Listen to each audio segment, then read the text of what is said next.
Telesforo, mabuti at nandito ka. Magandang gabi, Padre. Ano po ang maaari kong ipagtulong sa iyo? Kailangan mong magbayad ng buwis para sa lupang ito. Ito'y 200 piso.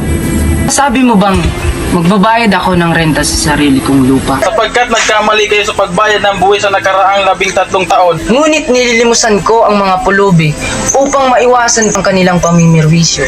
At ngayon na ayaw kong magbayad, mapipilit ba nila ako? Ito'y naiiba dahil sinasabi lamang dito na wala kayong karapatan sa lupang ito. Lalaban ako! Tay! Itay! Tay! Huli ng lalaking yan! Matagal-tagal na rin huwi na nung huli ako makabisita.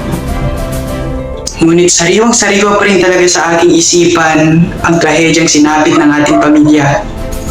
Ngunit huwag ho kayo mag-alalay na dahil nung nakarating ako sa Maynila. Noong una ay akala ko wala pa akong pag-asa rito. Buti na lang ay nakita ko si Kapitan Tiago. Ako'y kanyang kinupkop at pinag-aral. At sinuportahan niya rin ho ako. Kaya kung nasan ka man ho ngayon, Ina, ayos lang po ako at huwag kang mag-alala. Ipinagdarasal kita.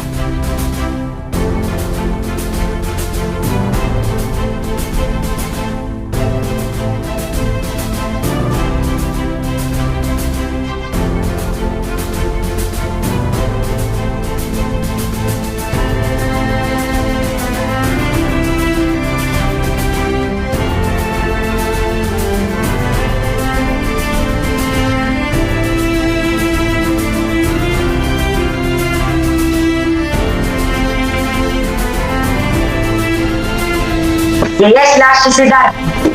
Basilio. Una sociedad es un grupo de individuos involucrados en una interacción social persistente o un gran grupo social que comparte el mismo espacio.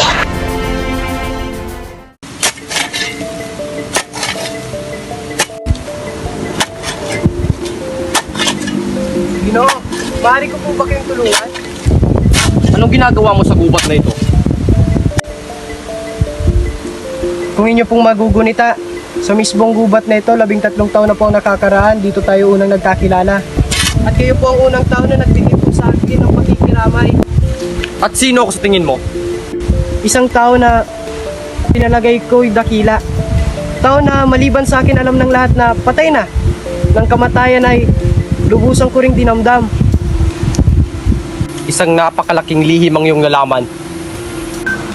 Lihim na maaari mong ikapahamak. Di mo ba naisip yon? Sa iyong nalaman, pwede kang matuwid sa aking mga kamay. Totoong naparito ako 13 taon na ang nakakaraan upang dakilain ang nag-iisa kong kaibigan na nilaan ang kanyang buhay upang ipaglaban ng mga Pilipino laban sa mga mapangapi. At ngayon, ako'y nagbalik upang ipagpatuloy ang kanyang nasimulan. At hindi ko lubusan maisip na ang lasong naiwan ay lubusan ng kumalat sa lipunan. At ang mga kabataan, wala nang ginawa kundi sumunod, magpaalipin at di na pinakikinggan. Nagkakamali ka, Ginoong Simon. Kung hindi nag-aaral ang mga kabataan ng wikang Kastila, di tayo pakikinggan ng pamahalaan. Ang wikang ito ang tuluyang magbubuklod sa mga Pilipino. Isang pagkakamali, kailaman hindi magiging wikang pambansa. Aanhin natin ang wikang ito. Itatago lamang ng huwad na wikang ito ang pagkatao at ang ating mga karapatan. Ngunit nagkakamali kayo, Ginoong At Simon. ano? Ano ang mapapala mo kung ikaw ang makakapagtapos? Kita mo ba na malayang iyong bayan?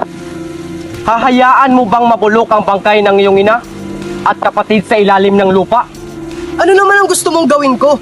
Isa lamang akong hamak ni estudyante. Walang-wala sa buhay. Hindi ko naman maaaring hukayin ang bangkay ng aking ina at magbintang ng kung sino-sinong Kastila. Ngayon, nalaman mo ang isang lihim na kung mabubunyag ay ikakasawi ko. Nasa kamay mo ang buong buhay ko, Basilio. Tayo nabibilang sa mga taong uhaw sa katwiran. Tulungan mo akong pabagsakin ang pamahalaan. Pag-iisipan ko muna, Ginoong Simon.